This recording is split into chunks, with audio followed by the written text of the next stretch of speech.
Hi, this is Derk for PokerVT. In this video, I'm going to be doing some live play of some just standard 9-max sit and goes. No steps here or anything like that. You saw the other step videos I had out, which are live play. And at the end of this, I'll try to go over some of the interesting hands, if there are any. As you see, we've kind of got started. Over here, I kind of like flopped a... well, I didn't flop a set, but it was one of those like limp call raise.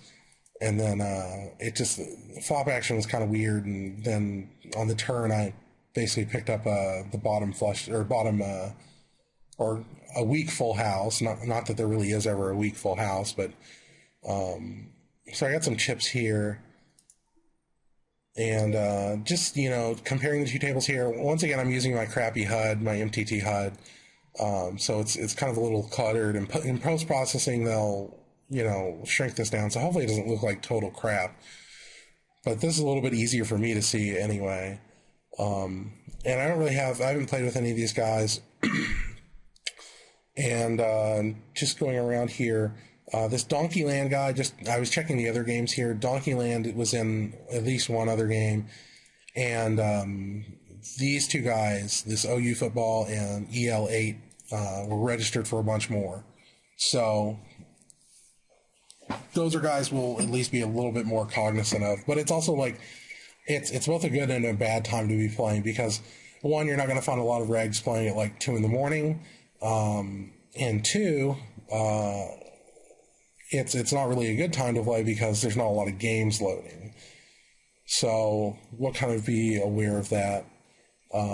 Just even after a few hands, we were seeing some trends here. Is this guy in both of these? No. Okay, so I guess maybe I have a few hands on him from something else. You know, we see if you see somebody that's 100, you know, slash 25, you know, this is their VPIP, this is their PFR, 125 over 4 hands, they're probably pretty bad. And that was, you know, well, he's gone now, so we don't have to worry about him.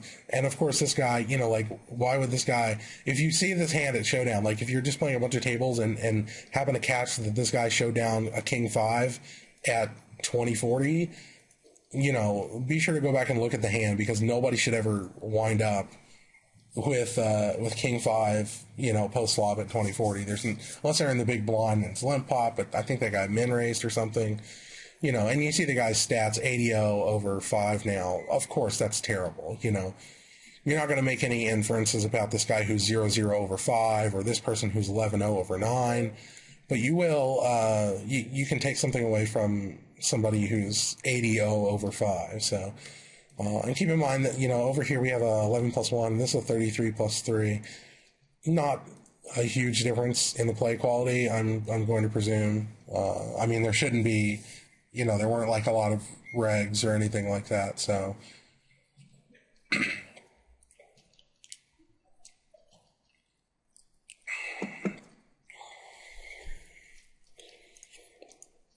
You know, this guy 50-17 over 6 is already somebody to be kind of like watching out for. It's just being quite loose in terms of calling and stuff like that.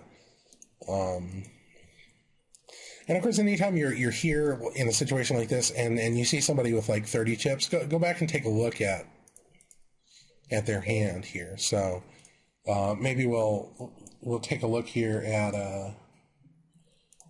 let me get this over here on the hand that they lost their chips on.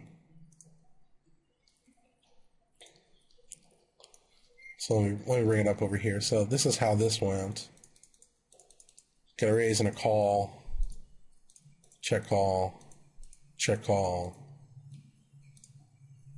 Basically, check call down with ace high here. And it's a double paired board, but still, I mean, like, that's not a good call out of position. You know, go back and take notes on these people, and especially if you see somebody like just completely disappear. You know, like if I hadn't been paying attention to this guy just spewing his stack off, I would go back and take a look at this and be like, oh, what's he doing here? I do actually want to look at this last hand here, so. Okay, so, you know, so I would even take a note on something like this guy, early position min raise. So let me do that.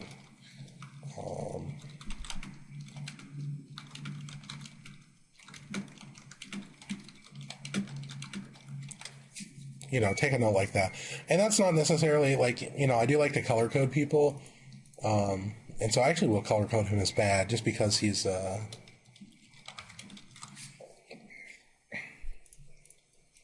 because I did not, you know, I can tell he's station pre because he's 75-11, you know, that's pretty easy over 9 hands. That's just ridiculous. You should never be like that. But normally I wouldn't color code just based on having seen that 8s play there. I wouldn't color code that as like a terrible play. So I would just leave him as like the default green there. And over here, as I pointed out before, we do have, you know, these two guys who are registered for a bunch of games, and their stats are kind of shaping up as we kind of, you know, how we expect it, basically. Reasonably tight here early on.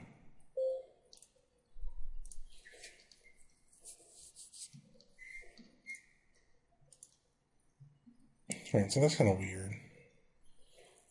This guy was being really aggressive and didn't even have an ace here, so let's maybe take a look at this. Gets raised under the gun, call. That's small, gets a call. Check raises. Okay, so that's, you know, I guess it's kind of useful to know how he plays that line there. I'm going to reshove here. Obviously, 9s are a really good hand. This guy's already shoved in. I'm not going to flat call here. I'm not going to do something like call and then fold or something like that. So things obviously work out pretty well here with flopping quads.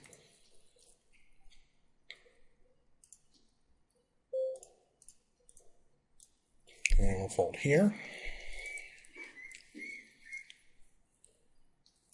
You know, the blinds over here are looking to be reasonably tight.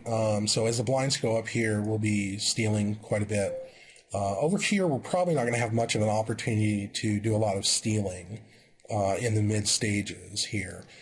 So, you know, when it goes to like 40-80 and 5100, I'm generally not going to be stealing too much here. 2 reasons. 1, this guy's fairly loose. And 2, this guy's probably not going to give me much of an opportunity because he's going to be like open limping quite a bit probably. The way this entire hand played out is very strange.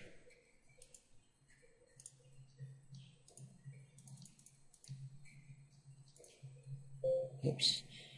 Alright, so I'm actually just going to fold that there. I don't want to like misclick here, so maybe I should bring this over to the middle. So, I mean, this guy open limp like 10-2 offsuit. And then this guy donk bet. He donk min bet out, and he did that before. And then he bet kind of small when the flush thing came in on the turn. And then he just checked back on the river, which is kind of what you would expect there. So like here, this kind of annoying. This would be a bit of a better opportunity to maybe steal. Because this guy is going to feel like he's maybe a little bit more priced in the blinds. And so I would, you know, like stealing in this position is not too much different from like, say, stealing on the button. You have to go through one fewer person on the button, but this guy's probably going to call a lot wider when he's in the blinds there. But after this action, I'm just going to go ahead and fold here, pre-flop with the ace-6. If it were something like, you know, 10-20, 15-30, obviously there's no 10-20 on full tilt, but if it were a lower blind level, I would feel fine calling there. But not at 30-60. I'm not gonna call 30 at 30-60 here. Not unless these other guys are really a lot deeper. Over here, this is all just going pretty standard. We see normalish sorts of stats here, except for, I guess, this guy. You know, these guys you maybe have to watch out for. Everybody else is, I guess, kind of looking normal-ish.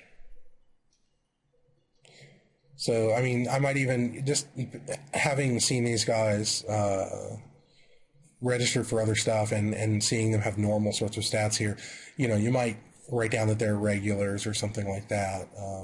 Color code them, whatever you like.